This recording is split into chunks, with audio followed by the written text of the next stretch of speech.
Every child dreams of belonging somewhere, of finding the missing pieces that make them whole. For 12-year-old Amina, that dream seemed impossible until one snowy day changed everything. When Amina finds an injured dog in the snow, her compassion leads her down an unexpected path.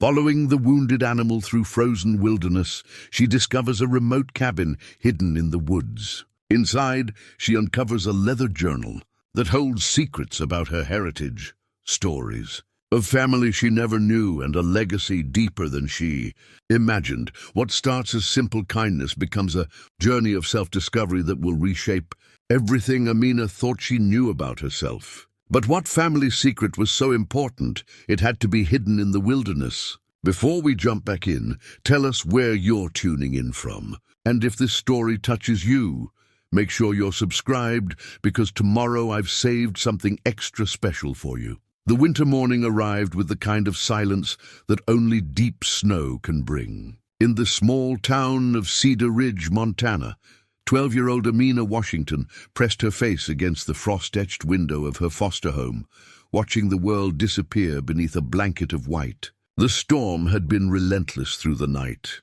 transforming the familiar landscape into something magical and foreign. Amina had lived with the Hendersons for 8 months. Now, her longest placement since entering the foster system 3 years ago when her grandmother passed away. Margaret and Tom Henderson were kind people, patient and understanding, but Amina still felt like a visitor in their warm, cluttered home. The walls were covered with family photographs spanning decades, graduation pictures, wedding photos, Christmas mornings with children who had grown up and moved away.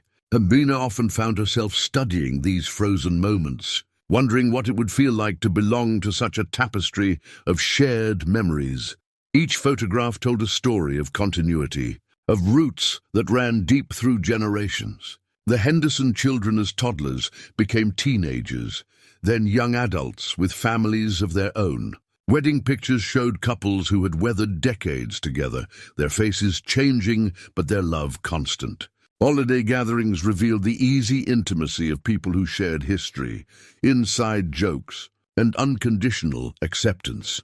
Amina would trace her finger along the glass of these frames, imagining what stories her own family photos might tell if they existed. She had only 3 pictures of her parents, formal portraits that revealed little of their personalities or the love story that had brought them together. Her grandmother had kept these treasures in a small wooden box, along with her parents' wedding rings and a few faded letters. "Storm's finally passing," Tom said, joining her at the window. He was a man in his 60s, with calloused hands and gentle eyes, someone who had spent his life working with his hands and understanding the rhythms of nature.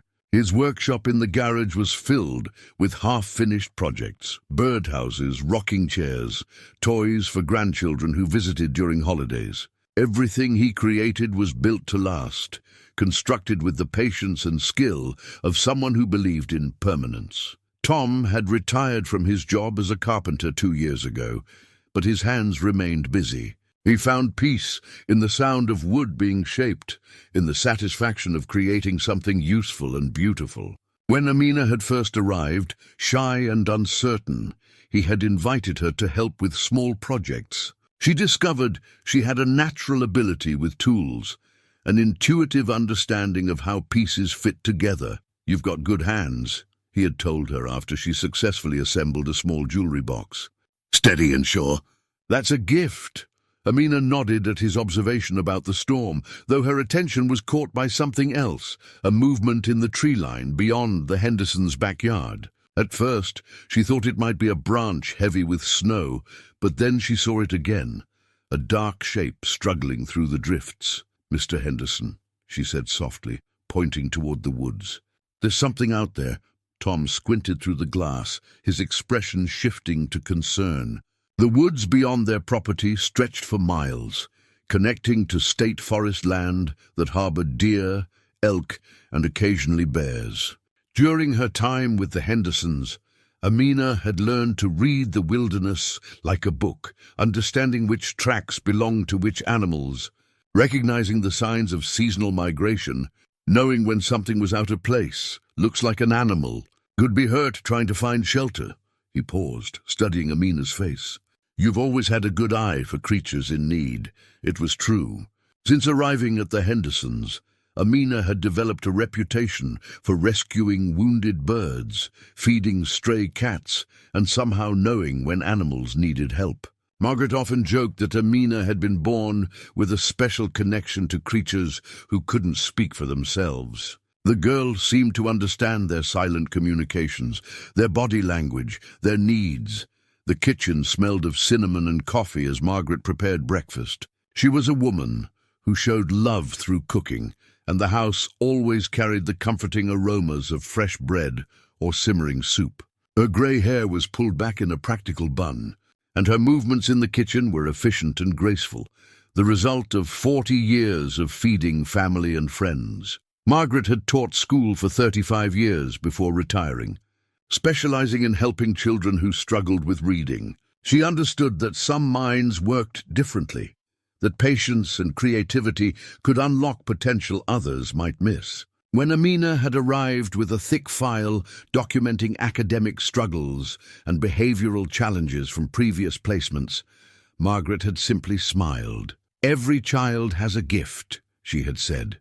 Sometimes it just takes the right environment for it to bloom.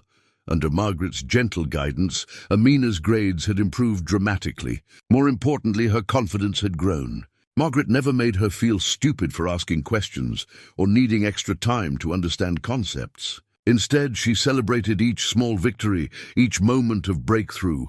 Amina's spotted something in the woods, Tom announced, settling into his chair at the worn wooden table. The table itself was a Henderson family heirloom, carved by Tom's grandfather and polished smooth by decades of family meals. Each scratch and stain told a story: homework sessions, holiday feasts, late-night conversations over coffee. Margaret looked up from the pancakes she was flipping, concern creasing her features. What kind of something? An animal, looks like. Might be injured. Amina watched the exchange between the older couple, noting the way they communicated with glances and small gestures, the language of people who had shared decades together. They had met in high school, married young, and built a life together brick by brick, decision by decision. Their love was the quiet, steady kind that deepened with time rather than burning bright and fast. She envied that wordless understanding, the security of knowing someone would always be there to share the small observations and concerns of daily life. In her short time with them, she had glimpsed what it meant to be part of a team, to have people who noticed when you were troubled and celebrated when you succeeded. After breakfast, Margaret said, making the kind of decision that had drawn Amina to trust these people. We'll go take a look. If there's a creature out there in need, we can't just leave it to suffer. The pancakes were light and golden, served with real maple syrup that Tom had bought from a local farm. As they ate, the conversation drifted to plans for the day. The storm had knocked out power to parts of the county, but the Hendersons had a generator and plenty of firewood. They were the kind of people who prepared for harsh winters, who understood that self-reliance was a virtue born of necessity in rural Montana. Tom checked the weather radio periodically, monitoring conditions and road closures. The storm was moving east, leaving behind nearly 2 feet of fresh snow but clearing skies. By afternoon, the temperature was expected to rise enough to make outdoor activity comfortable. Amina found herself thinking about her grandmother, who had possessed the same practical wisdom. Grandma Essie had raised her after her parents died in a car accident when Amina was 5, too young to fully understand loss, but old enough to feel the weight of it. Essie had been a woman of few words but deep faith, someone who believed that everything happened for a reason, even when that reason wasn't immediately clear. Your parents would be proud of the young woman you're becoming, Essie used to say, during their evening talks on the porch. You've got their hearts and my stubbornness. That's a powerful combination, but Essie had taken most of her stories to the grave. Amina knew almost nothing about her family history beyond the basic facts. Her parents had met in college, married young, and died too soon. Her father had been an only child, and her mother's family had been scattered by time and distance. Amina sometimes felt like she was floating untethered, with no anchor to the past and no clear sense of where she belonged in the world. The Hendersons had tried to help her research her family tree, but official records only went so far. Birth certificates, death certificates, school records, these told the facts, but not the stories. Amina yearned to know about the small details that made people real. Her mother's favorite song, her father's dreams, the way her parents had met and fallen in love. After breakfast, bundled in heavy coats and snow boots, the three of them ventured into the backyard. The snow was knee-deep in places, and Amina's breath came in small puffs of vapor. The world was unnaturally quiet, muffled by the thick blanket of white that covered everything. Tree branches drooped under the weight of snow, creating natural archways and tunnels. They followed the tracks that led from the edge of the property toward the dense woods beyond. Tom carried a flashlight and a first aid kit, practical preparations that spoke to his methodical nature. Margaret brought a thermos of hot broth, reasoning that if they found an injured animal, it might need warmth and sustenance. The tracks were partially filled with fresh snow, but still visible enough to follow. They appeared to belong to a medium-sized dog, the gait uneven, suggesting injury or exhaustion. The trail led deeper into the woods than any of them had ventured before, winding between massive pine trees and overfallen logs. "There," Amina said, pointing to a cluster of pine trees about 50 yards into the woods. "I think I see it." As they approached, the shape resolved into a medium-sized dog, a golden retriever mix with matted fur and what appeared to be an injured front leg. The animal looked up at them with intelligent brown eyes that held both wariness and hope. It was shivering, clearly exhausted from its struggle through the deep snow. The dog's coat was beautiful beneath the matted snow and dirt, golden brown with darker markings around the ears and tail. Despite its obvious distress, there was something noble about the animal, a dignity that suggested it was accustomed to being loved and cared for. "Hey there, sweet thing," Margaret said softly, crouching down and extending her hand. Her voice carried the same gentle authority she had used with countless scared children over the years. "What are you doing out here all alone?" The dog whimpered and tried to move toward them, but its injured leg couldn't support its weight. Amina felt her heart contract with sympathy. There was something about the animal's eyes that reminded her of her own reflection in mirrors, a kind of searching loneliness that came from being without a true home. Tom approached slowly, allowing the dog to catch his scent before attempting to examine the injury. The animal accepted his gentle touch, seeming to understand that these humans meant no harm. "Looks like the leg might be sprained or bruised. Not broken," Tom observed, gently probing the injured limb. "But she's been out here a while. Probably got caught in the storm." They wrapped the dog in Tom's jacket and carefully carried her back to the house. In the warmth of the kitchen, they could see that she was actually in decent condition, despite the injury. Her fur, once cleaned and dried, revealed beautiful golden and brown markings. Most importantly, she wore a collar with a name tag that read Sasha and included a phone number, but when Tom called the number, it went to a disconnected line. A check with the local animal control office revealed no recent reports of missing dogs matching Sasha's description. The nearest animal shelter was an hour away, and with road conditions still dangerous, any transfer would have to wait. "Well," Margaret said, scratching behind the dog's ears as Sasha lay comfortably on a blanket near the fireplace, "looks like you might be staying with us for a while." The fireplace cast dancing shadows on the walls, illuminating the collection of family photographs that had so captivated Amina. But now, with Sasha's warm presence beside her, the pictures seemed less like reminders of what she lacked and more like promises of what might be possible. Sometimes families came together in unexpected ways, through acts of kindness and moments of grace. Amina sat cross-legged beside the dog, gently stroking her fur. There was something calming about the simple act of caring for another creature, something that filled a space in her heart she hadn't realized was empty. As she sat there, she noticed something unusual about Sasha's collar. Beneath the name tag was a small, tarnished brass medallion with an intricate design she couldn't quite make out. "Mr. Henderson," she said. "Look at this." Tom knelt beside them and examined the medallion more closely. It appeared to be handmade, with delicate engravings that formed a pattern of intertwining vines and what looked like symbols or letters. The brass had aged to a deep golden color, and the craftsmanship was extraordinary, the kind of detailed work that spoke of patience and skill. "That's interesting craftsmanship," he mused. "Looks old. Maybe custom-made." Margaret joined them, adjusting her reading glasses to get a better look. "I've never seen anything quite like it.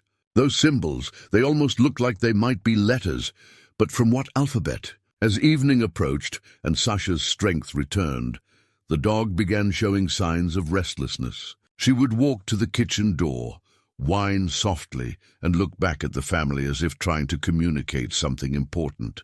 Her behavior became increasingly urgent, as if she had somewhere important to be. "She wants to go somewhere," Amina observed. "It's like she's trying to tell us something." Margaret prepared a light dinner, soup and fresh bread, while the wind picked up outside, promising another night of heavy snow. They had decided to keep Sasha overnight and contact more local organizations in the morning. But as they sat around the kitchen table, the dog's agitation grew more pronounced. Sasha would approach each of them in turn, nuzzling their hands and making soft sounds that seemed almost like words. Her eyes held an intelligence that went beyond typical canine behavior, as if she understood far more than she could express. "You know," Tom said thoughtfully, watching Sasha pace between the door and the table, "sometimes animals have a stronger sense of direction than we do. Maybe she's trying to lead us somewhere." The idea sparked something in Amina's imagination. In the books she loved to read, animals often served as guides, leading protagonists to important discoveries or helping them find their way home. Could Sasha be trying to show them something?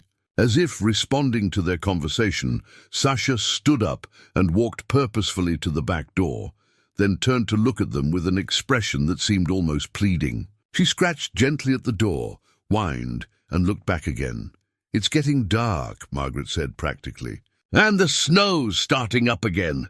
But Amina was already reaching for her coat. Something about the dog's behavior felt urgent, important in a way she couldn't explain. She had learned to trust her instincts about animals, and every instinct she possessed was telling her that Sasha needed them to follow. "Please," she said quietly. "I think she really needs us to go with her, just for a little while." Tom and Margaret exchanged one of their wordless conversations, the kind that comes from decades of shared decisions and mutual trust. They could see the determination in Amina's eyes, the same expression she wore when she was rescuing injured birds or caring for stray cats. "All right?" Tom nodded finally. "But we go prepared and we don't go far. First sign of trouble or bad weather, we head straight back." They bundled up again, armed with flashlights, emergency supplies, and warm blankets. Tom strapped on snowshoes and helped Amina with a smaller pair they kept for their visiting grandchildren. Margaret packed a thermos of hot chocolate and emergency flares.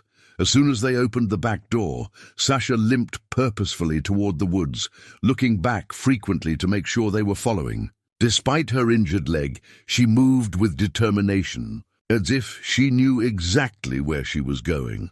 The snow crunched beneath their boots as they followed the dog's determined path through the darkening forest. The beam of Tom's flashlight cut through the gathering dusk, revealing a landscape transformed by winter into something both beautiful and otherworldly. Ancient pine trees stretched toward the star-filled sky, their branches heavy with snow that sparkled like diamonds in the light. Amina felt a mixture of excitement and nervousness as they ventured deeper into the woods than she had ever gone before. The forest was alive with small sounds, the hoot of an owl, the rustle of small creatures in the underbrush, the gentle creaking of tree branches in the wind. Sasha seemed to know exactly where she was going, despite her injured leg. She moved with purpose through the trees, following what might have once been a trail, but was now obscured by snow and undergrowth. The path wound between massive boulders and fallen logs, climbing gradually toward higher ground. After about 20 minutes of walking, They crested a small hill and found themselves in a clearing ringed by towering evergreens. In the center of the clearing stood a small log cabin, partially hidden by snow-laden branches. Sasha stopped and began barking, not the urgent bark of distress, but a series of short calling sounds. "What is it, girl?" Tom called, training his flashlight in the direction Sasha was facing. The beam illuminated the corner of a structure that seemed to emerge from the forest itself. As they pushed through the undergrowth, the cabin came into full view, old but solid, with smoke-darkened windows and a thick layer of snow on its shingled roof. "Well, I'll be," Tom breathed. "I had no idea there was a cabin out here." The structure was clearly abandoned, but it had been built to last. The logs were thick and weathered, fitted together with the skill of someone who understood how to create a home that could withstand decades of harsh winters. A small porch ran along the front, and wind chimes hung from the eaves, creating soft music in the evening breeze. Sasha approached the front door and sat down, looking back at them expectantly. It was clear that this was their destination, the place she had been trying to lead them to all along. Margaret approached the door cautiously. "Should we go in?" "It looks like it's been empty for years," Tom observed, examining the exterior. "But the construction is solid. Whoever built this knew what they were doing." The door was weathered but sturdy, with a simple iron latch. Tom tested it gently and found it unlocked. The hinges creaked as the door swung open, revealing a dark interior that smelled of old wood and cold ashes. Tom shone his flashlight inside, illuminating a single room with a stone fireplace, simple wooden furniture, and shelves lined with books and personal belongings. Everything was covered with a thick layer of dust, but remarkably well preserved. "It's like a time capsule," Margaret whispered. They stepped inside carefully, their footsteps echoing in the stillness. The cabin was small but efficiently designed, with a sleeping area in one corner, a simple kitchen along one wall, and a sitting area arranged around the fireplace. Despite the abandonment, there was something welcoming about the space, as if it was simply waiting for its occupants to return. Sasha limped directly to a wooden chest that sat beneath one of the windows. She pawed at it gently, whining softly, as if asking them to open it. "She wants us to look in there," Amina said, approaching the chest with growing excitement. The chest was made of cedar, carved with intricate patterns that reminded Amina of the medallion on Sasha's collar. Tom lifted the heavy lid, revealing carefully stored belongings wrapped in oiled cloth. There were books, photographs, and what appeared to be personal documents. But it was the leather-bound journal at the top of the collection that drew Amina's attention.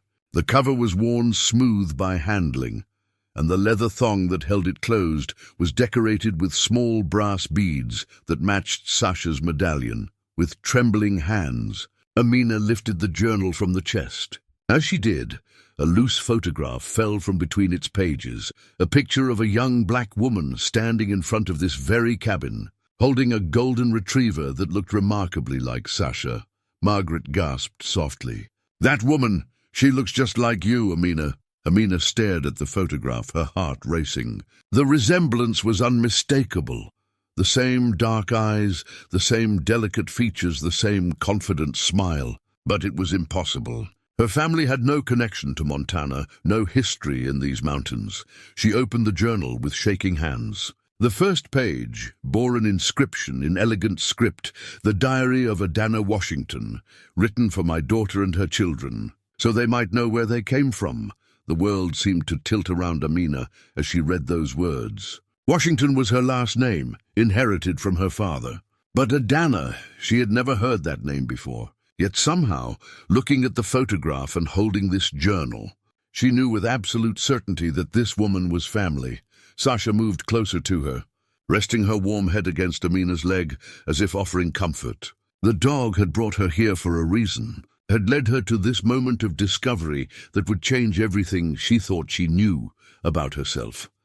Outside, the wind picked up and snow began to fall more heavily, but inside the cabin, Amina felt something she had never experienced before, the sensation of coming home to a place she had never been. to a family she had never known existed. The snow continued to fall outside the cabin windows as Amina sat transfixed, holding the journal against her chest. The weight of it felt significant, as if she were holding years of untold stories and secrets. Tom had managed to get a small fire started in the stone fireplace, casting warm light throughout the single room and making the space feel alive again. "We should head back soon," Margaret said gently, though her voice carried understanding rather than urgency. "But perhaps we could read just a bit more before we go." Amina nodded, carefully opening the journal to the first entry. The handwriting was beautiful, the careful script of someone who had been educated and took pride in her words. The ink had faded to a warm brown, but the entries were still clearly legible. "May 15th, 1985, she read aloud, her voice barely above a whisper. "Today, I began this journal for my daughter, though she is not yet born. I want her to know about this place, about our family, about the choices I had to make. My mother told me that our stories are our strength, and that no one can take away what lives in our hearts and memories." Tom and Margaret listened quietly as Amina continued reading, their faces showing the same amazement she felt. Sasha had settled beside the fireplace as if she too were listening to the words that connected past and present. "I have decided to name this place Haven, for that is what it represents to me. A haven from the world's expectations, from the pain of loss, from the fear of what tomorrow might bring. Here, surrounded by these ancient trees and endless sky, I can breathe freely and plan for the future." Amina paused, looking up at the Hendersons. "Adana was my grandmother's name. But this can't be the same person. My grandmother Essie never mentioned any other family, never talked about Montana or mountains or cabins." Margaret moved closer, sitting beside Amina on the simple wooden bench. "Sometimes people keep secrets to protect the ones they love. Maybe your grandmother had reasons for not sharing this part of the family history." The fire crackled softly as Amina turned the page, revealing a pressed flower, a mountain wildflower that had somehow retained its color despite the decades. Below it, another entry continued the story. "May 22nd, 1985, I have spent the week making this cabin truly mine. It belonged to my great-uncle Samuel, who built it with his own hands in 1952. Uncle Samuel was a man ahead of his time. He believed that everyone deserved a place where they could be themselves, regardless of what the world thought. When he passed last year, he left me this land and a letter explaining why." Amina's hands trembled slightly as she continued reading. Each word seemed to unlock another piece of a puzzle she hadn't known existed. Uncle Samuel wrote that our family had always been pioneers, moving west when others said we shouldn't, building lives where others said we couldn't. He said the women in our family were especially strong, that we had a gift for seeing possibility where others saw only obstacles. This cabin was his gift to future generations, a place where we could always come home to ourselves. Tom added another log to the fire, the sparks dancing up the chimney. "This is extraordinary, Amina. It's like finding a treasure map to your own heritage." The next entry was longer, more personal. Amina read silently for a moment before sharing the contents. "June 10th, 1985. I am pregnant. The father is a good man, but he lives a life I cannot share. He has responsibilities, a path already chosen for him that doesn't include a woman like me or the child we created together. I could fight for a place in his world, but I have seen what that fight costs. Instead, I choose to raise our daughter here, where she can grow strong and free." Margaret reached over and gently touched Amina's hand. "Your mother, it has to be," Amina whispered. "The timeline fits. My mother was born in 1985, but how did she end up so far from here? How did none of this family history survive?" They continued reading as the snow fell heavier outside. The journal entries painted a picture of a young woman preparing for motherhood while living alone in the wilderness. Adana wrote about the challenges, hauling water, chopping wood, the isolation during harsh winters. But she also wrote about the joy, watching wildlife, tending a garden, feeling connected to something larger than herself. August 3rd, 1985. I felt the baby move today. Strong kicks that reminded me she will be a fighter. I have been thinking about names. If she is a girl, I want to call her Asha. It means hope in Swahili.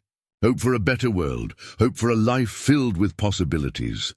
Amina's breath caught. Asha, that was my mother's name. The fire cast dancing shadows on the walls as they absorbed this revelation. Piece by piece, the mystery was coming together. But each answer seemed to raise new questions. September 20th, 1985. The aspen trees are turning gold, and I know winter will come early this year.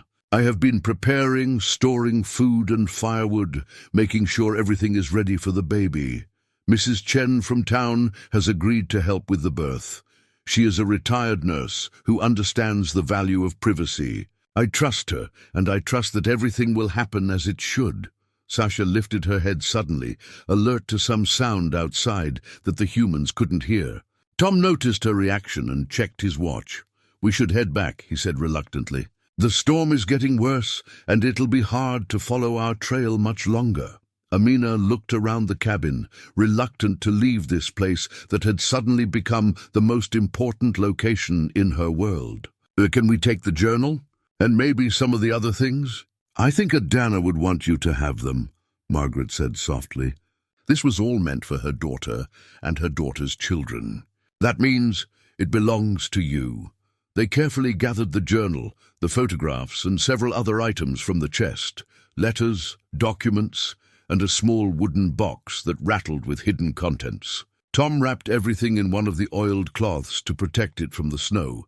Before they left, Amina stood in the center of the cabin and looked around one more time. Despite the dust and cold, she could feel the love that had once filled this space. Adana had created a home here, had prepared for the future with hope and determination.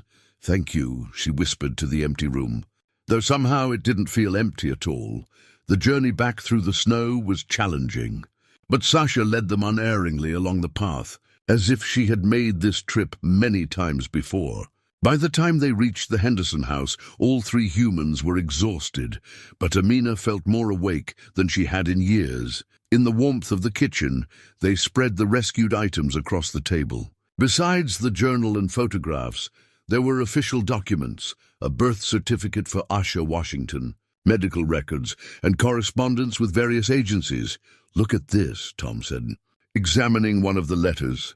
It's from a social services office in Colorado, dated 1986. It looks like Adana was trying to arrange for her daughter's future.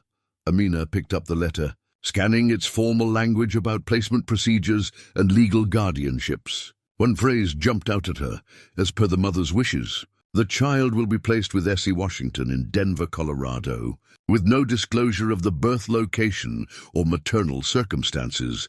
Adana arranged for my mother to be raised by Grandma Essie, Amina realized. She planned it all, but why? Why give up her baby when she had created such a beautiful place to raise her? Margaret studied the dates on the various documents. These letters spanned several months. Maybe something changed. Some reason she couldn't keep the baby here. As they sorted through the papers, a pattern began to emerge. Letters from doctors, legal documents, and what appeared to be a will. The full story was still hidden in the pages of the journal, waiting to be discovered. But already, Amina felt as if she were seeing her life from a completely new perspective. Everything she had believed about her family's history was incomplete. There had been more people, more places, more love than she had ever imagined. Sasha curled up at her feet, as if her job as guide was complete. At least for now, outside the storm continued to rage. But inside the Henderson kitchen, surrounded by the artifacts of her newly discovered heritage, Amina felt the warm beginning of belonging. The next morning dawned clear and bright, with sunlight streaming through the kitchen windows and making the rescued documents seem even more precious in the daylight. Amina had slept fitfully, her dreams filled with images of the cabin and the mysterious woman who looked so much like her. She woke with questions burning in her mind and an urgent need to continue reading Adana's journal. Margaret had prepared a hearty breakfast, but Amina could barely eat. Her attention was completely focused on the leather-bound book that sat beside her plate, holding secrets that could reshape her understanding of everything. "Why don't we read together this morning?" Margaret suggested gently. "Sometimes it helps to have people you trust nearby when you're learning difficult things about the past." Tom nodded agreement, settling into his chair with a steaming mug of coffee. "And if we find anything confusing in those legal documents, I might be able to help sort it out. I dealt with plenty of paperwork in my construction business over the years." Sasha had recovered remarkably well from her ordeal, though she still favored her injured leg slightly. She had claimed a permanent spot near the fireplace, but her eyes never strayed far from Amina, as if she understood her role as guardian of these newfound family secrets. Amina opened the journal to where they had left off the night before. The entries became more personal as Adana's pregnancy progressed, revealing a young woman grappling with love, loss, and impossible choices. October 15th, 1985. "I received a letter from David today. He has taken the position with his father's law firm in Chicago, as I knew he would. He writes that he loves me, that he wants to find a way for us to be together, but I can read between the lines. His family will never accept me or our child. I would always be the woman who trapped their golden son, and our daughter would grow up feeling like an outsider in her own family." Amina paused, looking up at the Hendersons. "David must be my grandfather, my mother's father." "Keep reading," Margaret encouraged. "Sometimes the full picture becomes clearer as you go." October 22nd, 1985. "I made the hardest decision of my life today. I will raise Asher until she is old enough to travel safely, and then I will arrange for her to live with my Aunt Essie in Denver. Essie is a good woman, strong and loving, and she has always wanted children but was never blessed with them. She will give Asher opportunities I never could, especially education. But more than that, she will keep her safe from the complications of my choices." Tom leaned forward, his expression thoughtful. "Essie was your great-aunt, not your grandmother. That explains why she never talked about your mother's early years. She probably promised Adana to keep those secrets." The next entries revealed the depth of Adana's sacrifice. She wrote about the joy of her daughter's first months, first smiles, first words, the way baby Asher would reach for sunbeams streaming through the cabin windows. But she also wrote about her growing awareness that raising a child alone in such remote circumstances would be unfair to them both. December 8th, 1985. Asher spoke her first word today, bird. We were watching a red cardinal at the feeder I built outside the kitchen window. She pointed with her tiny finger and said it clear as anything. My heart broke and soared at the same time. She deserves to see more than just these mountains, no matter how beautiful they are. Amina found herself wiping away tears. She could picture the scene so clearly, a young mother and her baby daughter sharing a moment of wonder and discovery. The tragedy was that Adana was already planning to give up that precious intimacy.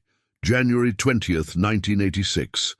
I have been corresponding with Essie for months now, working out all the details. She will tell people that Asher is the child of a distant relative who died, which is not entirely false. She will raise her with love and give her every opportunity to succeed in life. I have made her promise never to tell Asher about this place or about me, because I fear it would only cause her pain to know about the mother who chose to let her go. Margaret reached over and squeezed Amina's hand. Your great-grandmother was trying to protect your mother from exactly the kind of pain you're feeling now, the pain of knowing about family you can't have. But as they continued reading, a more complex picture emerged. The legal documents revealed that Adana's decision wasn't entirely voluntary. There were letters from social services, medical bills that clearly strained her limited resources, and most telling of all, a diagnosis that changed everything. Tom had been studying the medical documents while Amina read the journal entries. His face grew grave as he pieced together the timeline. "Amina," he said gently, "I think you need to look at these medical records. The papers told a story that the journal had only hinted at. In early 1986, Adana had been diagnosed with a rare heart condition. one that was treatable but required ongoing medical care she couldn't afford or access in her remote location. The prognosis was uncertain, and the doctors had made it clear that she might not live to see her daughter grow up. February 14th, 1986, Valentine's Day. Though I feel anything but romantic, Dr. Martinez confirmed what I had suspected. My heart is failing. He says I might have years or I might have months. There is no way to know. What I do know is that I cannot risk leaving Asha orphaned in these mountains, too far from help when she would need it most. The entries that followed were heartbreaking in their matter-of-fact planning. Adana arranged every detail of her daughter's future, the transfer to Essie's care, legal guardianship documents, even instructions for Sasha's care. She had trained the dog to find the cabin, to serve as a guide for anyone who might one day need to discover the truth.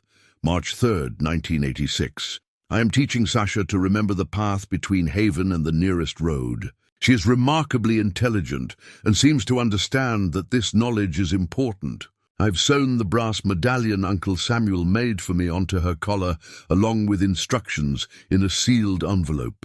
If anything happens to me, if someone needs to find this place and these records, Sasha will be able to guide them. Amina looked down at Sasha, who gazed back at her with those knowing brown eyes. You've been keeping this secret for almost 40 years. March 20th, 1986. Today I said goodbye to my baby girl. Essie arrived this morning to take her to Denver, and I watched my heart walk away in the arms of another woman. But I know I did the right thing. Asha will have a life full of possibilities, full of love and opportunity. That knowledge will have to be enough to sustain me. The journal entries became sporadic after that, brief notes about the changing seasons, about Sasha's loyalty, about the peace Adana found in the mountains despite her illness. The final entry was dated December 1987, December 15th, 1987. The doctors were wrong. I have had almost 2 years to watch the seasons change from my windows. Sasha and I have been content together, finding joy in simple things. I've written letters for Asha to find someday when she is old enough to understand. I hope she will know that giving her away was the hardest and most loving thing I ever did. Tom cleared his throat softly. There's a death certificate here, dated December 22nd, 1987. She was found by a neighbor who came to check on her when she didn't come to town for supplies. Amina closed the journal carefully, overwhelmed by the magnitude of what she had learned. In the space of a few hours, her understanding of her family had completely transformed. Instead of being alone in the world, she was part of a legacy of strong women who had made difficult choices with love and courage. Essie kept her promise, she said quietly. She never told my mother or me about any of this. She raised my mother as her own daughter and never let on that there was this whole other story. Margaret nodded thoughtfully. But she also made sure you kept the Washington name. Maybe she hoped that someday you would find your way back to this part of your history. The implications were staggering. The cabin was legally hers. The documents made that clear. Adana had left everything to her daughter and her daughter's children. But more than the property, she had left a legacy of resilience and love that reframed Amina's understanding of herself. Sasha stretched and yawned, then padded over to rest her head on Amina's lap. The dog had fulfilled her purpose, had kept her promise to Adana after decades of patient waiting. Now she seemed content to simply be a beloved pet, her duty to the past complete. Outside, the snow was melting rapidly in the bright sunshine, revealing patches of brown earth and the green tips of early spring plants. Winter was ending, and with it the long season of not knowing where she truly belonged. For the first time in her life, Amina felt connected to something larger than herself, a family story that included sacrifice and love, difficult choices, and enduring hope. She was no longer a girl without roots, but the inheritor of a legacy that stretched back through generations of strong women who had faced impossible circumstances with courage and grace. The small wooden box sat unopened on the kitchen table, its surface worn smooth by years of handling. Amina had been staring at it for the better part of an hour, gathering the courage to discover what final secrets it might contain. The box was beautifully crafted, with intricate carvings that matched the medallion on Sasha's collar and the decorations on the cedar chest in the cabin. "Take your time," Margaret said softly, refilling Amina's untouched cup of hot chocolate. There's no rush to open everything at once, but Amina knew she needed to see what was inside. Each discovery had brought her closer to understanding not just where she came from, but who she was meant to become. With trembling fingers, she lifted the small brass latch and opened the lid. Inside, nestled in faded velvet, were 3 sealed envelopes marked with different ages. "For my granddaughter at 13, for my granddaughter at 18, and for my granddaughter when she becomes a mother." Below the letters was a collection of small treasures: a silver locket, a pair of pearl earrings, and a hand-carved wooden bird that fit perfectly in Amina's palm. She knew, Amina whispered. Somehow, she knew that her granddaughter would find this place. Tom examined the craftsmanship of the wooden bird, noting the careful detail in each carved feather. This kind of work takes patience and skill. Someone spent a lot of time and love creating this. Amina opened the envelope marked for age 13 with careful reverence. The paper inside was cream-colored and heavy, the kind used for important occasions. Adana's handwriting was as beautiful as ever, though perhaps a bit more careful, as if she had known these words would need to last decades. "My dear granddaughter," she read aloud, "if you are reading this, then you have found your way to Haven, and you are old enough to begin understanding the choices that shaped your family's story. I hope you will not judge me too harshly for the decisions I made, or your great-aunt Essie for the secrets she kept." The letter went on to explain more about the family's history, stories about Uncle Samuel's courage in building a life in the mountains, when few black families ventured into rural Montana, tales of Adana's own parents who had moved west seeking better opportunities, and the legacy of independence and determination that ran through their bloodline. "We have always been pioneers," the letter continued, "not because we sought adventure, but because we refused to accept limitations. Your great-great-grandfather was born into slavery, but died a landowner. Your great-grandmother raised 6 children alone after her husband died in a mining accident, and every one of them graduated from high school when that was still rare for anyone. Let alone children of color." Amina paused, overwhelmed by the scope of family history she had never known existed. Each generation had faced challenges and overcome them, had built something better for their children, despite obstacles that would have defeated weaker spirits. "The cabin represents that spirit," she continued reading. "It was built as a place where our family could always be free to be ourselves, where we could think and plan and dream without the weight of others' expectations. Uncle Samuel knew that future generations might need such a refuge, and he trusted me to preserve it for them." Margaret had been listening quietly, but now she spoke up. "That's a powerful legacy to inherit, Amina. Not just the property, but the responsibility that comes with it." The letter concluded with practical information about the property, the legal boundaries, the water rights, the cabin's maintenance needs, but also with an invitation.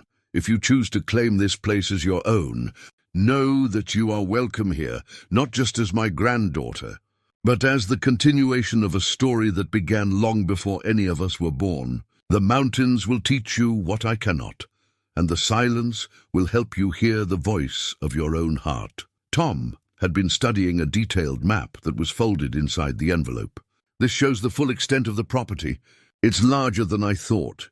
About 40 acres of forest and meadow, plus mineral rights and water access. This is valuable land, Amina." But Amina was thinking about more than monetary value.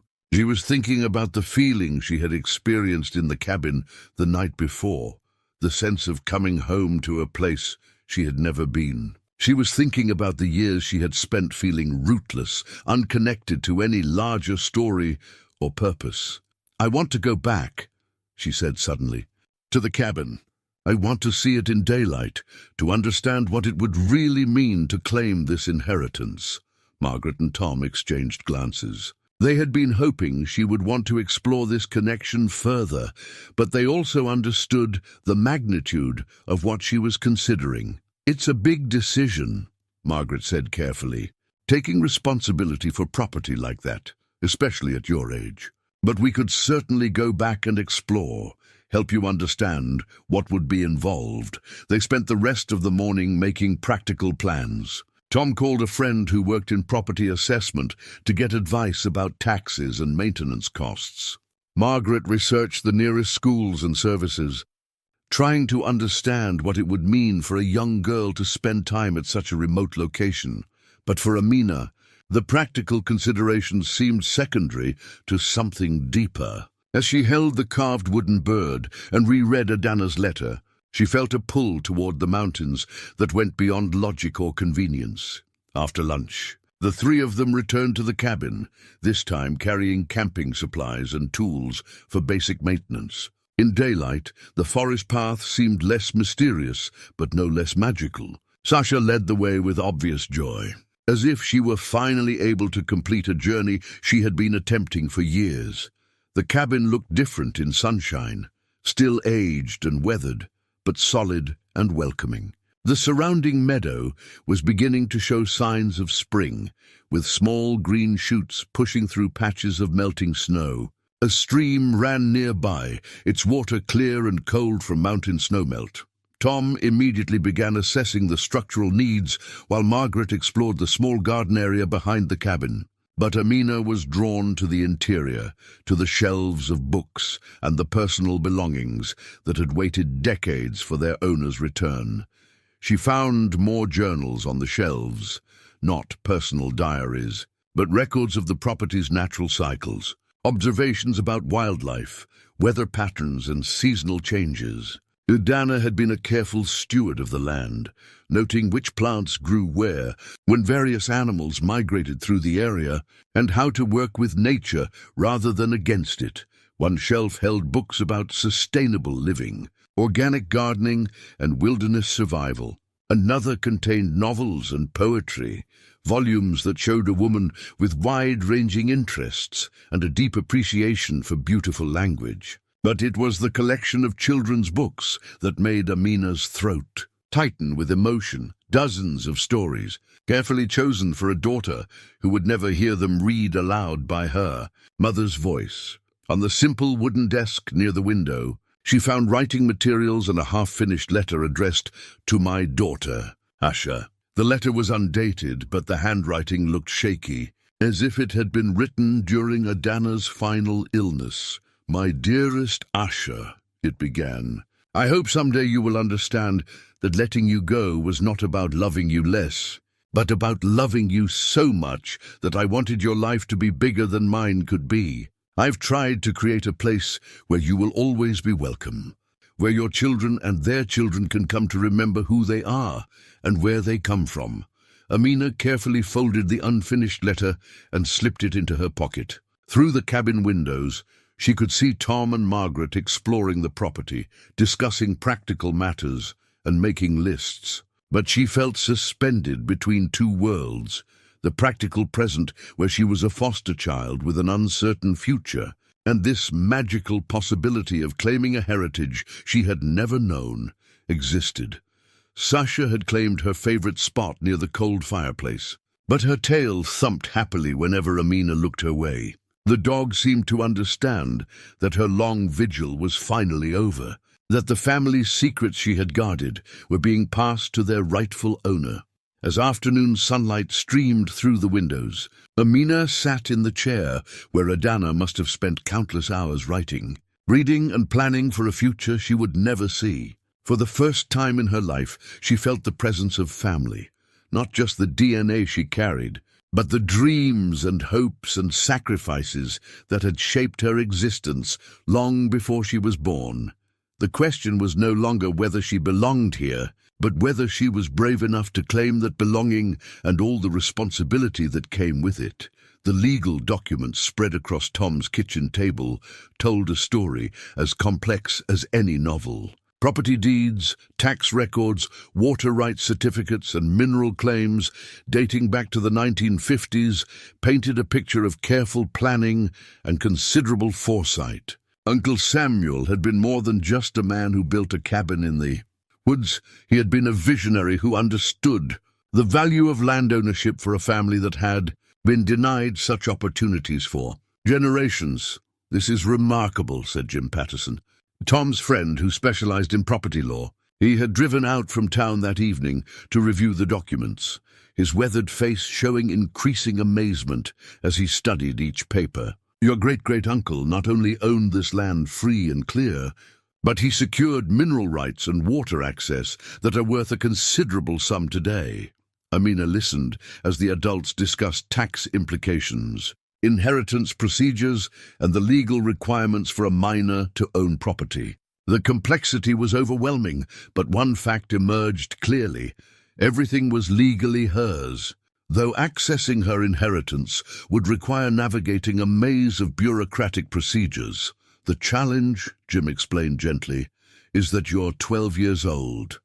The law recognizes your right to inherit, but it also requires adult supervision for any major decisions about the property until you're 18. Margaret refilled coffee cups while Tom studied a survey map that showed the exact boundaries of Amina's inheritance. 43 acres, he murmured, including that nice stretch of creek and the mineral rights. This represents real financial security for your future, Amina. But Amina was thinking about more than financial security. Since returning from the cabin that afternoon, she had felt a restlessness that was part excitement and part longing. Every time she closed her eyes, she could see the sunlight streaming through the cabin windows, could hear the sound of the creek and the whisper of wind through the pine trees. "What would it mean if I wanted to spend time there?" she asked. "Not just visits, but really getting to know the place?" The question hung in the air while the adults considered the implications. Jim cleared his throat diplomatically. "Well, there are practical considerations. The nearest school is 30 miles away. There's no phone service, limited electricity, and the access road becomes impassable during heavy snow. For a young person, especially one in the foster care system, living there full-time would present significant challenges." Mrs. Henderson looked up from where she had been taking notes. "But what about summer visits or weekends? Surely there would be ways for Amina to develop a relationship with the property without making any drastic changes right away." Tom nodded thoughtfully. "The cabin needs work, but it's structurally sound, with some improvements. Maybe solar panels for reliable electricity, a better heating system, some basic renovations. It could be quite comfortable for extended visits." The conversation was interrupted by the arrival of Linda Chen, Amina's social worker. She had received Tom's message about the discovery and driven out to understand what this development might mean for Amina's placement. Linda was a practical woman in her 50s who had worked in the foster care system long enough to be cautious about sudden changes, but she also understood the importance of family connections for children who had lost so much. "This is quite a story," Linda said after being briefed on the situation. She studied the documents with a professional eye, noting the dates and legal language. "I've never encountered an inheritance quite like this one." She turned to Amina with a serious expression.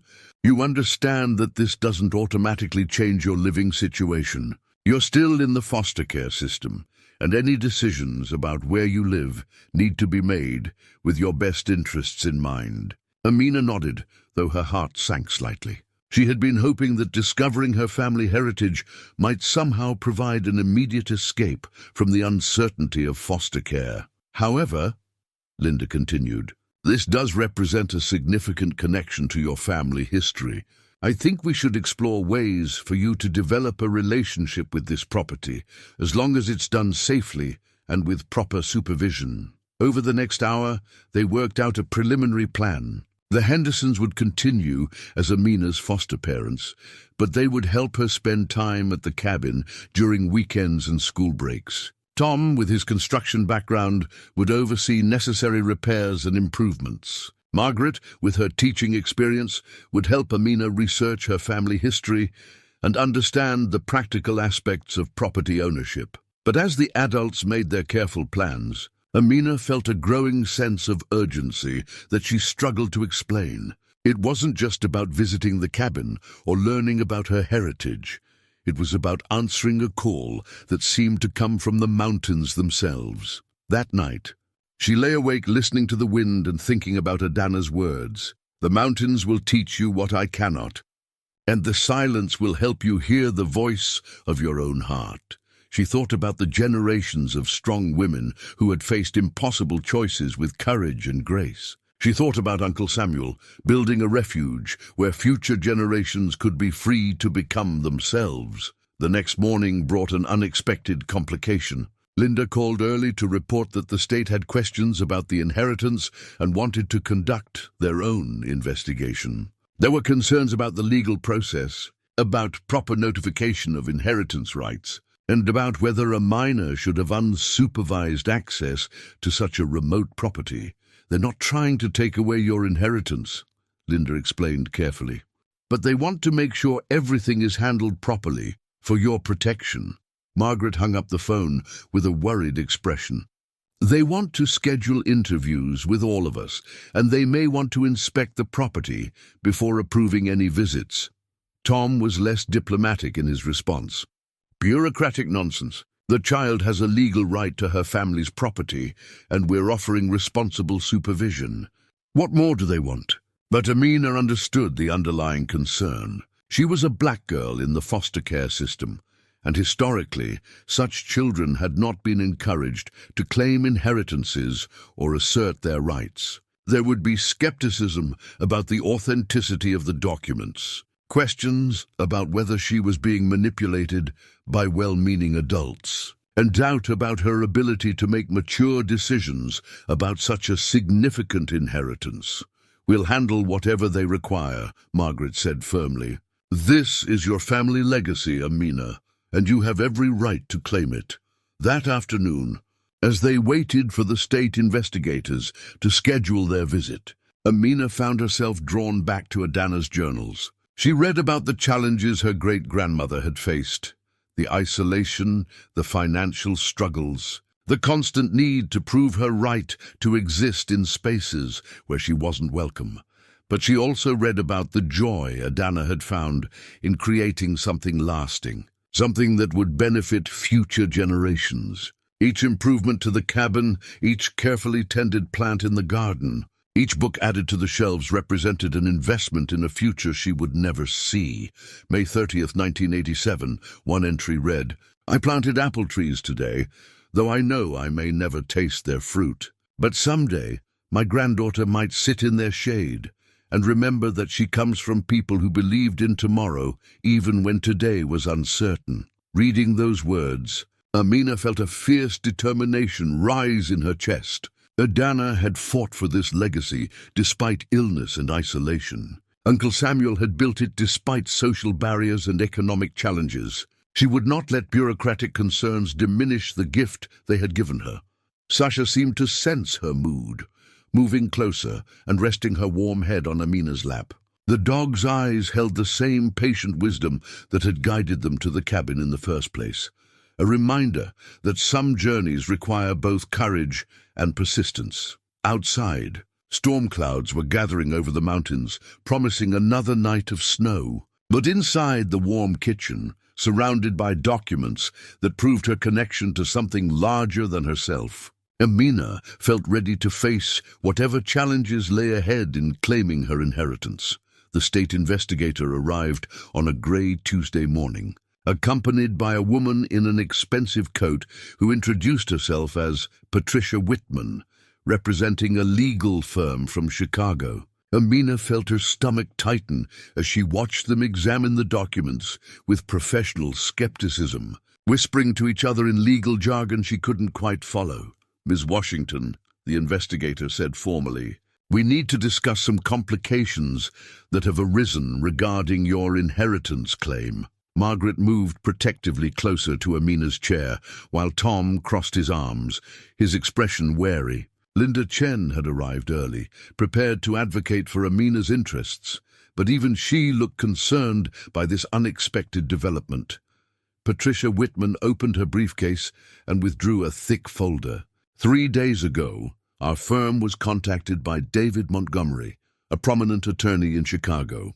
He claims to be the biological grandfather of Amina Washington and is asserting certain rights regarding the property in question. The words hit Amina like a physical blow. David, the man from Adana's journal, her mother's father who had chosen his family's expectations over love. According to the documents they had found, he was supposed to be part of a closed chapter, a man who had made his choice decades ago. That's impossible, Tom said firmly. The inheritance was left specifically to Adana's descendants. If this man abandoned his daughter before she was born, he has no legal claim. Patricia's smile was professionally cold. Actually, the situation is more complex than that. Mr. Montgomery has documentation proving that he attempted to locate his daughter multiple times over the years. He hired private investigators, contacted adoption agencies, and maintained financial resources specifically intended for her support. She spread several papers across the table, letters to various agencies, payment records to private investigators, and what appeared to be a trust fund established in Asha Washington's name. Furthermore, Patricia continued, Mr. Montgomery recently learned of his daughter's death and has been searching for his granddaughter. When our investigation revealed the property inheritance, he became concerned about a minor child having unsupervised access to such a valuable and remote asset. Linda Chen leaned forward, her protective instincts activated. What exactly is Mr. Montgomery seeking? Joint custody of the minor child and co-administration of the property trust until she reaches majority. He believes that a stable family environment and proper educational opportunities are in Amina's best interests. The room fell silent except for the ticking of the kitchen clock. Amina felt as if the floor had disappeared beneath her feet. Just when she had found her family's story, discovered a place where she belonged, it was being threatened by a man who existed only as a name in her great-grandmother's journal. He wants to take me away, she said quietly. Patricia's expression softened slightly. Mr. Montgomery simply wants to ensure you have every opportunity for success. He's a widower now, with grown children who are eager to welcome you into their family. He can provide educational advantages, cultural opportunities, and financial security that would be impossible to achieve in this remote location. Margaret stood up abruptly, her usually gentle demeanor replaced by fierce protectiveness. Amina has a family, she has a home, and she has legal rights to her great-grandmother's property that don't disappear just because some stranger decides to claim grandfather privileges. The investigator consulted his notes. The state is concerned about several factors. The child has been in foster care for 3 years, indicating family instability. The property inheritance, while legally valid, requires adult supervision and financial resources for proper maintenance. Mr. Montgomery's claim to family relationship appears legitimate, and his ability to provide for the child's welfare is substantial. Tom's voice was carefully controlled, but Amina could see the anger in his eyes. And what does Amina want? Doesn't her opinion matter in all these adult machinations? All eyes turned to her, and Amina felt the weight of a decision that would determine the rest of her life. She thought about Adana's words about pioneer women who refused to accept limitations, about the generations of family members who had fought for the right to determine their own destinies. "I want to see the letters," she said firmly. "If this man really tried to find my mother, if he really cared about her, then I want to see proof." Patricia hesitated, then withdrew a smaller folder from her briefcase. "These are copies of correspondence dating from 1986 to 2019. Amina took the papers with trembling hands. The earliest letters were addressed to various adoption agencies in Colorado, asking for information about Asha Washington and offering to establish financial support. The language was formal and legal, but there was an undertone of genuine desperation. I am seeking any information about my daughter, Asha Washington, born in 1985, one letter read.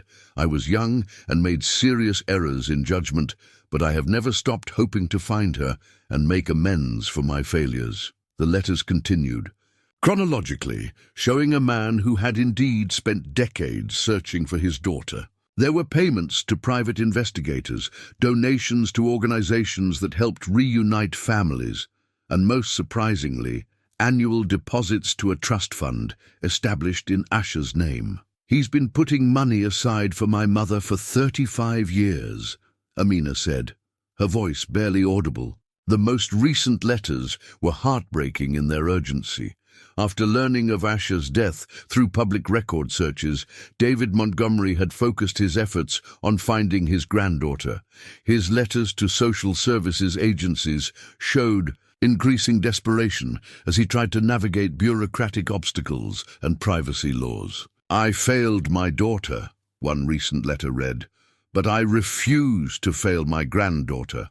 I will spend whatever is necessary to find her and ensure she has the life I should have given her mother. Linda Chen had been reading over Amina's shoulder. This changes things, she admitted reluctantly. The court will consider his financial resources and family stability when making custody decisions. But as Amina continued reading, she noticed something odd about the dates. The most intensive search efforts had begun only recently, within the past 2 years. For decades, the letters had been sporadic, the investigations half-hearted. It wasn't until David Montgomery had learned about the property inheritance that his search had become truly urgent. "Look at this," she said, pointing to the timeline. "He barely tried to find my mother for 20 years. Then suddenly, when he finds out about valuable property, he becomes the devoted grandfather." Tom studied the documents with growing suspicion. That's a good point. And why is he working through a legal firm that specializes in property litigation rather than family reunification? Patricia Whitman's professional composure slipped slightly. Mr. Montgomery simply wants to ensure proper legal representation for what has become a complex situation. But Amina was remembering Adana's journal entries, the way she had described David as someone who chose his family's approval over love, a man who had been unwilling to stand up for the woman he claimed to love when it might have cost him social standing or financial security. "I want to meet him," she said suddenly. "If he's really my grandfather, if he really cares about me and not just the property, then he should be willing to meet me here in the place that matters to my family." The request clearly surprised both Patricia and the state investigator. "That's highly irregular," Patricia said. "Mr. Montgomery was hoping to arrange a meeting in a more neutral, controlled environment." "Like his lawyer's office?" Margaret asked pointedly. Amina stood up, feeling strength flow through her from sources she was only beginning to understand. "If he wants to be part of my life, he needs to understand what my life really means. He needs to see the cabin where his daughter was born, read the journals where my great-grandmother wrote about the choices he forced her to make. He needs to understand that my family's legacy isn't just about valuable property. It's about people who built something meaningful against impossible odds." The room fell quiet as the adults absorbed the implications of her challenge. Patricia Whitman made notes in her legal pad while the state investigator checked his phone messages. "I'll need to discuss this with Mr. Montgomery," Patricia said finally. "He may not be willing to travel to such a remote location." "Then he's not really interested in knowing me," Amina replied. "He's just interested in controlling what he thinks belongs to him." Linda Chen smiled, the first genuine smile she had shown since the meeting began. "I think Amina's request is entirely reasonable. If Mr. Montgomery truly wants a relationship with his granddaughter, he should be willing to make the effort to understand her heritage and her connection to this place."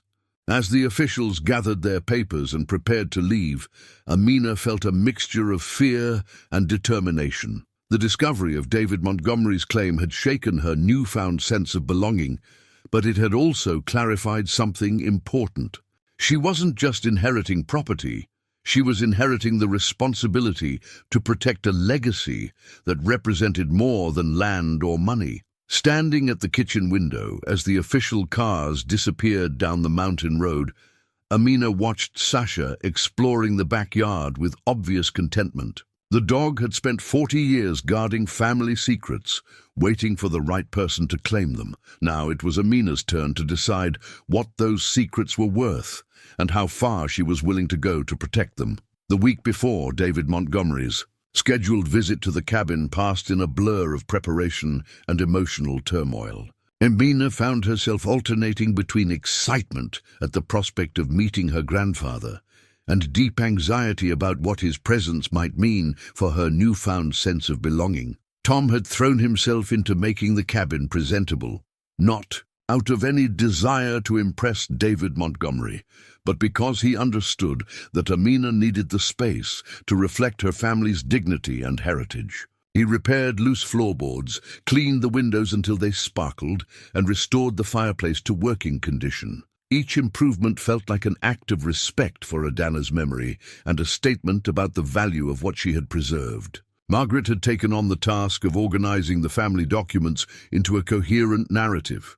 She created a timeline of events, compiled photographs, and arranged the journal entries in chronological order. Her teacher's instincts told her that presenting the family story clearly and systematically would be crucial in helping David Montgomery understand what he was really asking to be part of. But it was Amina who undertook the most emotionally challenging preparation. She had decided to complete the unfinished letter that Adana had begun writing to her daughter, Asha. The task felt both presumptuous and necessary, a way of giving voice to words that had been left unsaid for too long. Sitting at Adana's desk in the cabin, with sunlight streaming through the newly cleaned windows, Amina read the existing text one more time. My dearest Asha, I hope someday you will understand that letting you go was not about loving you less, but about loving you so much that I wanted your life to be bigger than mine could be. I have tried to create a place where you will always be welcome, where your children and their children can come to remember who they are and where they come from. The handwriting had become shaky toward the end, suggesting that Adana had been very ill when she attempted to write these final words to her daughter. Amina picked up the old fountain pen that still lay beside the letter and dipped it in fresh ink she had brought from town. Her own handwriting looked strange next to Adana's elegant script, but she pressed on, trying to channel the voice of a great-grandmother she had never met. I know you may never read this letter, my darling Asha, but I need to tell you about the love that surrounds you even when you cannot see it. Your father was a good man who was trapped by circumstances neither of us could control.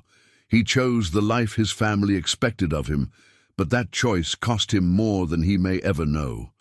Do not think less of him for his weakness. We all make choices we later regret. What matters is that you were conceived in love, even if that love could not survive the pressures placed upon it. You carry the best of both your parents, but more than that, you carry the strength of all the women who came before you.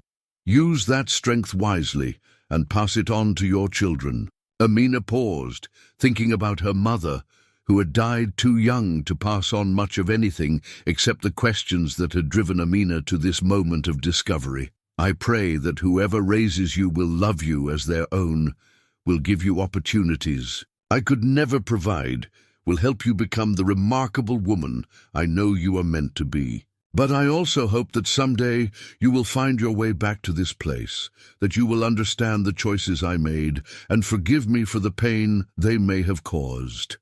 This cabin, this land, this legacy, it all belongs to you and your children, not because of legal documents or property rights, but because it was built with love and sacrifice and hope for your future.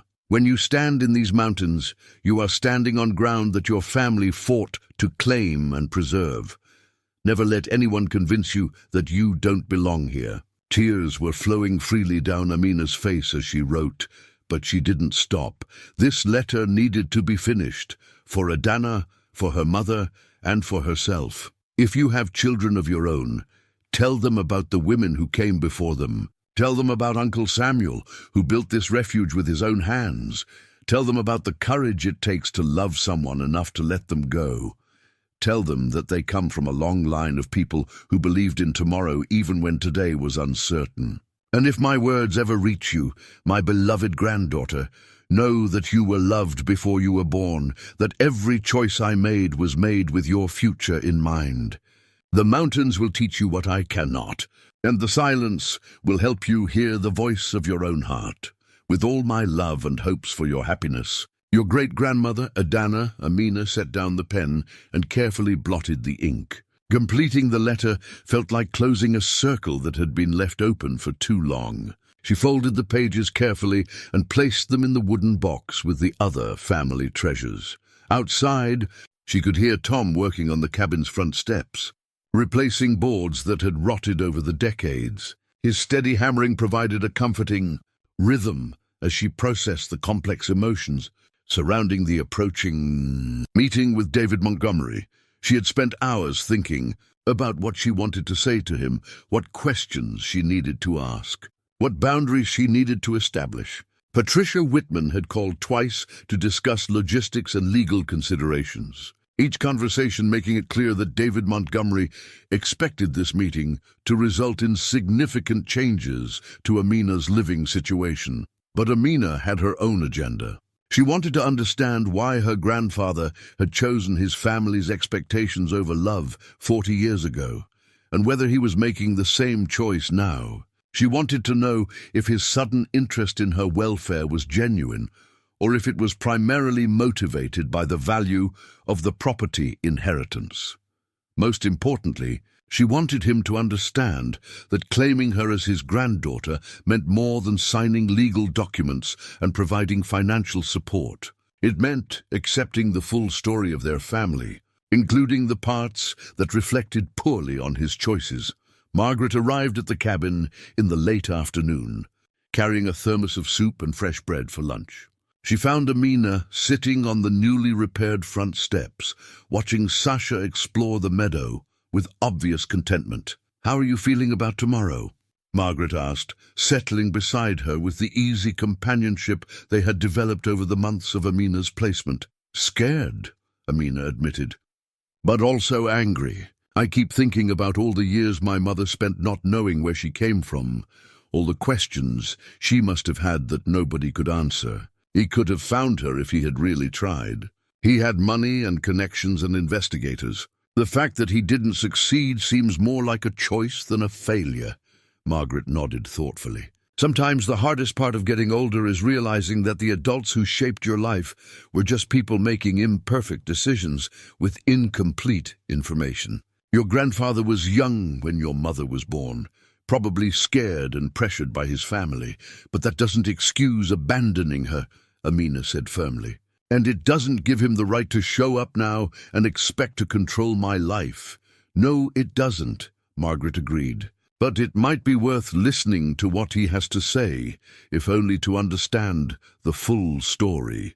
That evening, Linda Chen joined them for dinner at the cabin, bringing news about the legal proceedings. "Mr. Montgomery's attorneys have filed formal custody petitions," she reported. "They're arguing that his financial resources and family stability make him a more suitable guardian than the foster care system."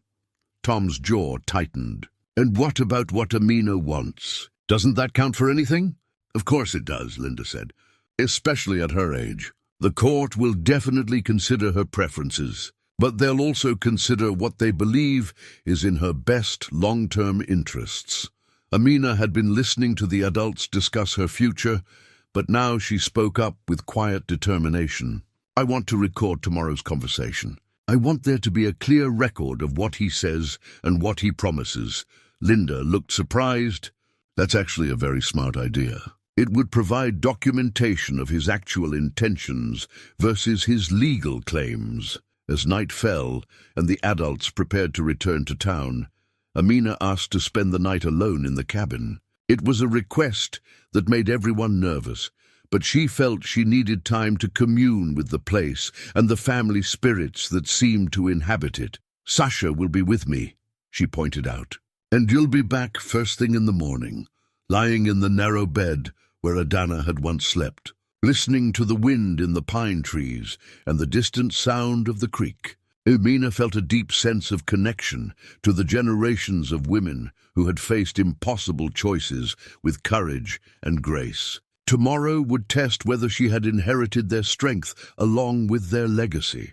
The confrontation with David Montgomery would determine not just her living situation, but her right to define herself on her own terms. She thought about Adana's words about pioneer women who refused to accept limitations, about the importance of fighting for what mattered, even when the odds seemed impossible.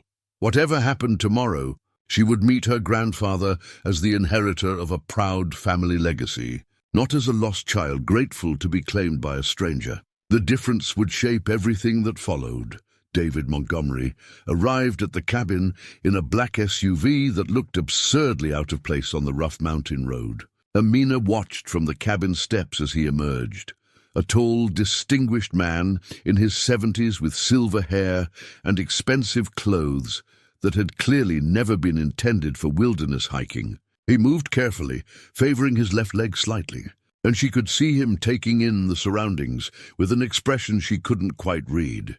Patricia Whitman had remained in town, respecting Amina's request that this first meeting be family only. The Hendersons and Linda Chen sat nearby, supportive but unobtrusive, allowing the grandfather and granddaughter to see each other without interference. For a long moment, David Montgomery simply stared at Amina, his composed legal bearing giving way to something more vulnerable. When he spoke, his voice was hoarse with emotion.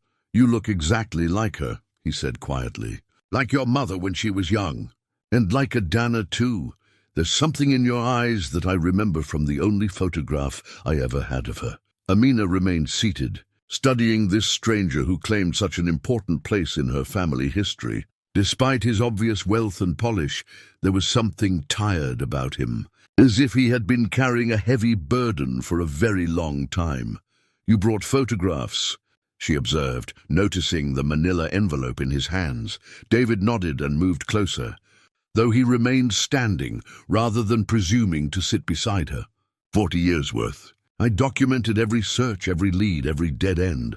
I kept thinking that someday I would need to show your mother, show Asha, that I never stopped looking for her." He opened the envelope and withdrew a collection of photographs and documents. The pictures showed a much younger David Montgomery standing outside adoption agencies, meeting with private investigators, attending conferences for parents separated from their children.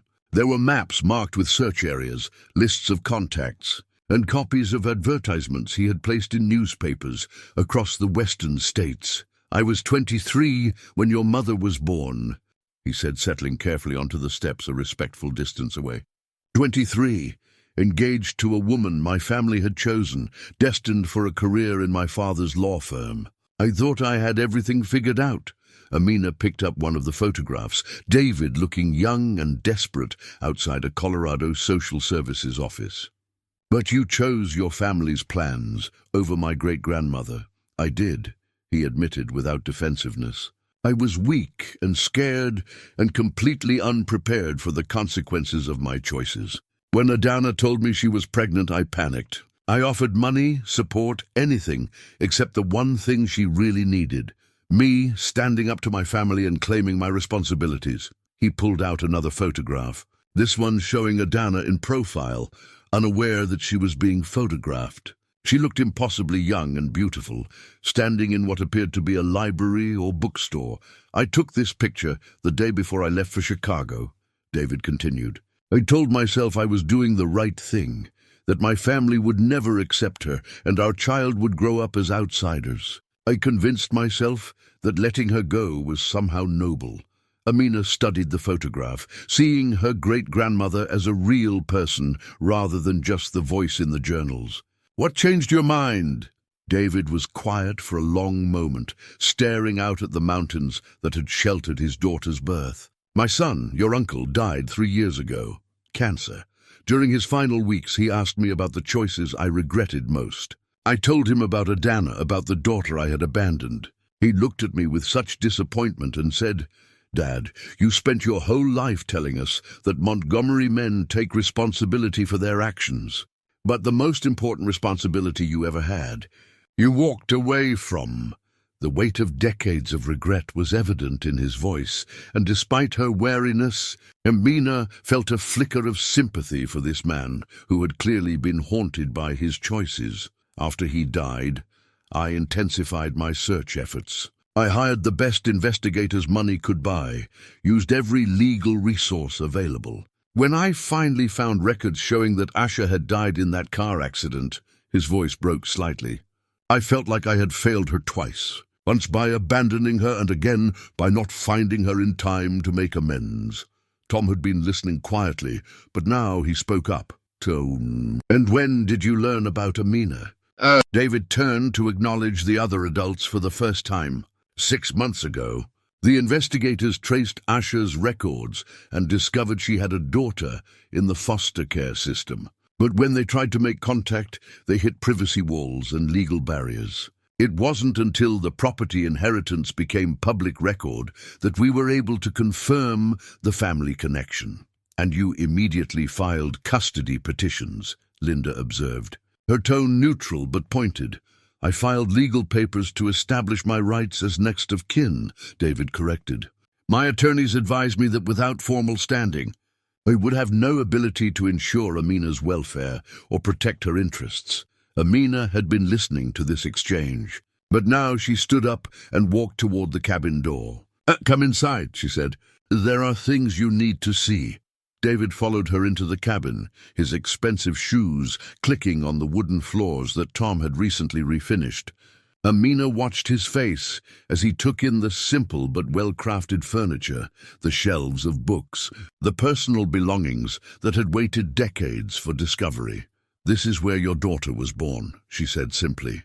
"This is the place Adana created when you chose your family's expectations over hers." She handed him Adana's journal, open to one of the entries about his departure. "Read this. Read what she really thought about your choice." David took the journal with trembling hands, settling into the chair by the window where Adana had once sat, writing about her hopes and fears. As he read, his composed expression crumbled, and Amina saw tears begin to flow down his cheeks. "She forgave me," he whispered after reading several entries. "Even after everything I put her through, she forgave me." "She did," Amina agreed. "But forgiveness doesn't erase consequences. Your choice to abandon her shaped everything that came after, her illness, her isolation, the decision to give up my mother. Every entry in that journal exists because you weren't there when she needed you." David continued reading, his shoulders shaking as he absorbed the full impact of decisions made 40 years ago. Outside, storm clouds were gathering over the mountains, and the first drops of rain began pattering against the cabin windows. The rain intensified as David continued reading through Adana's journal, each page seeming to deepen his understanding of the consequences of his long-ago choices. Amina watched him carefully, noting how his polished lawyer's composure had completely dissolved into raw grief and regret. "There's something else you need to see," she said quietly, retrieving the wooden box from the mantelpiece. "Something Adana left specifically for family members who might come looking for answers." She opened the box and withdrew a sealed envelope marked "For David Montgomery. If he ever finds his way here." The sight of his name in Adana's handwriting caused him to inhale sharply. "She knew you might come someday," Amina said, handing him the envelope. "Even after everything that happened between you." With shaking hands, David opened the envelope and unfolded the letter inside. Unlike the journal entries they had been reading, this was clearly written during Adana's final illness. The handwriting more labored but still legible. "David," he read aloud, his voice barely above a whisper, "if you are reading this, then you have finally found your way to the place where your daughter was born. I hope you have also found her, and that you were able to give her the love and opportunities I could not." He paused, overcome by emotion before continuing. I want you to know that I never regretted loving you, even though our love could not survive the pressures placed upon it. You were young and frightened, and I understood why you made the choices you did. But I also want you to know the cost of those choices, not to cause you pain, but to help you understand what real love requires. The letter went on to detail Adana's struggles as a single mother, her illness, and the agonizing decision to place baby Asha with Essie in Denver. But the tone was not accusatory, it was educational, as if Adana had wanted to help David understand the full scope of parental responsibility. If you are reading this because you have found your granddaughter, please remember that children are not possessions to be claimed by those with the most resources. They are individuals who deserve to have their voices heard and their hearts respected. Do not make the same mistake twice by assuming that money and social position are more important than understanding what a child truly needs. David looked up at Amina, his eyes red with tears. She's talking about you, about us, about this situation. Amina nodded. She knew that if you ever found your family, you would try to fix everything with wealth and lawyers and social connections. But that's not what family really means. The letter continued. The cabin and land I am leaving to my descendants represent more than property. They represent the choice to build something meaningful despite obstacles, to create beauty and peace in a world that often offers neither. If you want to be part of your granddaughter's life, you must understand and respect what this place means to her heritage. Outside, thunder rumbled across the mountains, and lightning illuminated the cabin's interior in brief, dramatic flashes. The storm seemed to mirror the emotional intensity of the moment as 3 generations of family history converged in this small mountain refuge. I came here thinking I could save you, David said to Amina, his voice thick with emotion. I thought I could offer you everything my money could buy. The best schools, cultural opportunities, a family with social standing. I thought I could give you the life I should have given your mother. But that's not what I need, Amina replied firmly. I need to understand where I come from. I need to know the stories of the women who fought to create this legacy. I need to feel connected to something larger than myself. David looked around the cabin again, but this time with different eyes. Instead of seeing primitive conditions and isolation, he began to see the love and care that had gone into creating this space. The carefully chosen books, the handmade furniture, the view of the mountains that Adana had watched through every season of her shortened life. What do you want from me? He asked quietly. How can I be part of your life without destroying what you found here? Amina had been thinking about this question for days, and now she had her answer. I want you to know me, not fix me. I want you to understand that my mother's life had value, even though she never got to meet you. I want you to respect the choices Adana made, even when they're different from the choices you would have made. She walked to the window and looked out at the storm. And I want you to help me preserve this place, not as some kind of museum, but as a living connection to our family's story. The Hendersons have offered to continue as my foster family, but I want to spend summers here, learning about the land and understanding what it means to be Adana's great-granddaughter. David joined her at the window, and for the first time since his arrival, his expression showed genuine peace rather than desperate urgency. Your mother would have been proud of the young woman you've become. And Adana, God, she would have loved seeing you stand up for yourself this way. The storm was beginning to pass, sunlight breaking through the clouds in brilliant shafts that illuminated the meadow where Sasha was playing. The symbolism wasn't lost on either of them. After the intensity of emotional confrontation, clarity and peace were possible. I can't undo the choices I made 40 years ago, David said finally. But I can make better choices now. I can support your connection to this place instead of trying to replace it. I can be your grandfather without trying to be your savior. Amina turned to face him fully for the first time since his arrival. That's all I've ever wanted. Family who accepts me as I am instead of trying to turn me into someone else. Margaret and Tom had remained quietly supportive throughout the confrontation. But now Margaret spoke up. We should discuss the practical arrangements. Amina needs stability and education, but she also needs her connection to this heritage over the next hour. As the storm cleared and evening light filled the cabin, they worked out an agreement that honored everyone's concerns. David would establish a trust fund for the cabin's maintenance and Amina's education, but he would not seek custody. The Hendersons would continue as her foster family, with summers spent at the cabin learning about sustainable living and family history. Most importantly, David would be part of Amina's life as her grandfather, someone who could share stories about her mother's father and help her understand the full complexity of her family's story. As they prepared to leave the cabin for the night, Amina handed David the completed letter she had written in Adana's voice. "This is for you," she said. "From all of us, Adana, my mother, and me." It explains what forgiveness really means and what it costs. Standing together on the cabin's front steps, as the last light faded from the sky, 3 generations of the Montgomery Washington family had finally found a way to honor both their shared history and their different needs. The legacy that Adana had fought to preserve would continue, but it would grow to include new stories of healing and understanding. 6 months later, Amina sat at the same desk where Adana had once written her hopes and fears for the future.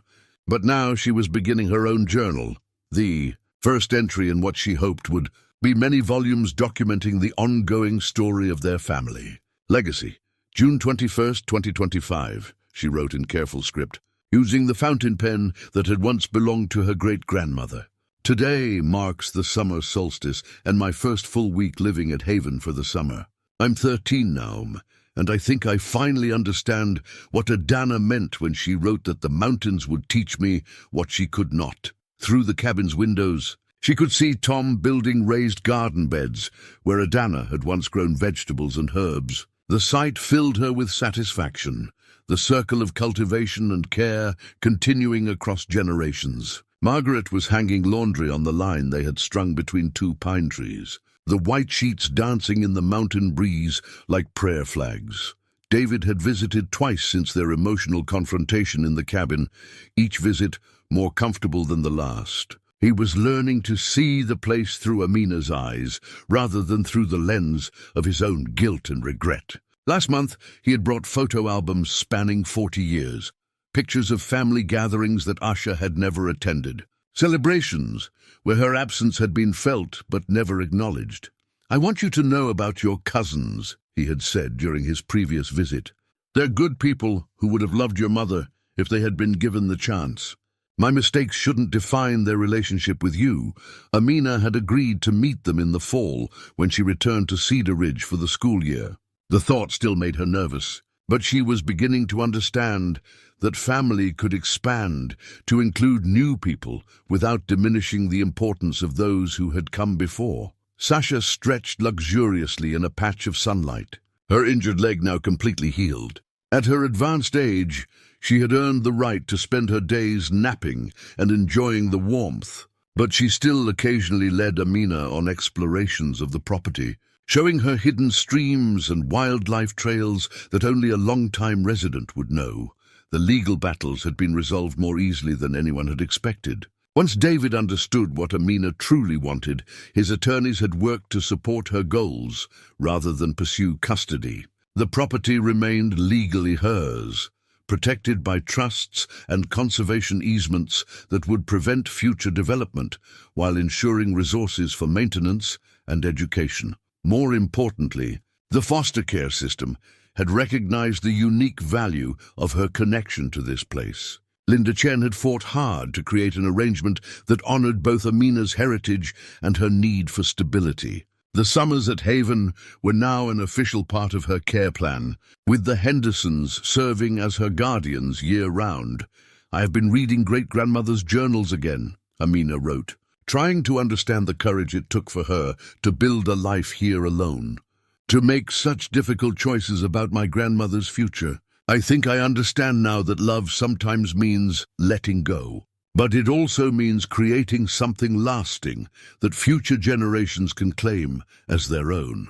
The cabin had been substantially improved over the past months, but carefully with respect for its original character. Solar panels provided reliable electricity, a new heating system ensured comfort during harsh winters, and updated plumbing made year-round habitation practical. Yet the essential spirit of the place remained unchanged, still a refuge where she could think and plan and dream without the weight of others' expectations. Margaret called from outside, announcing that lunch was ready.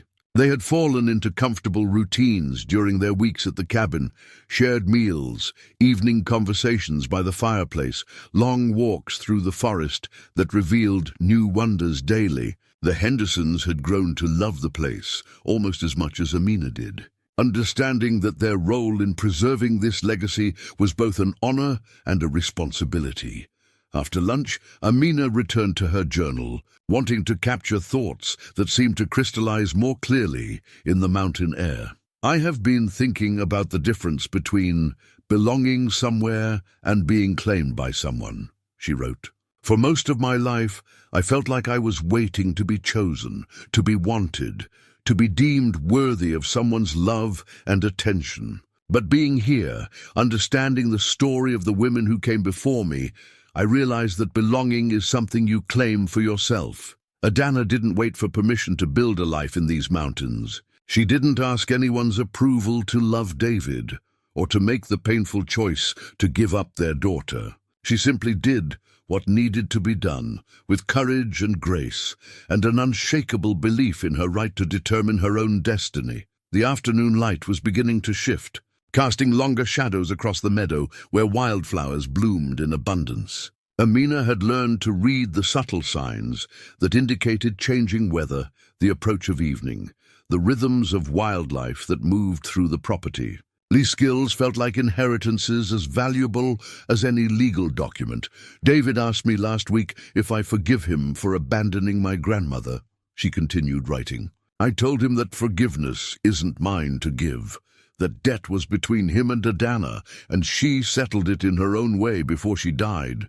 What I can offer him is the chance to be part of my story going forward, to help write new chapters that honor the past while embracing the future.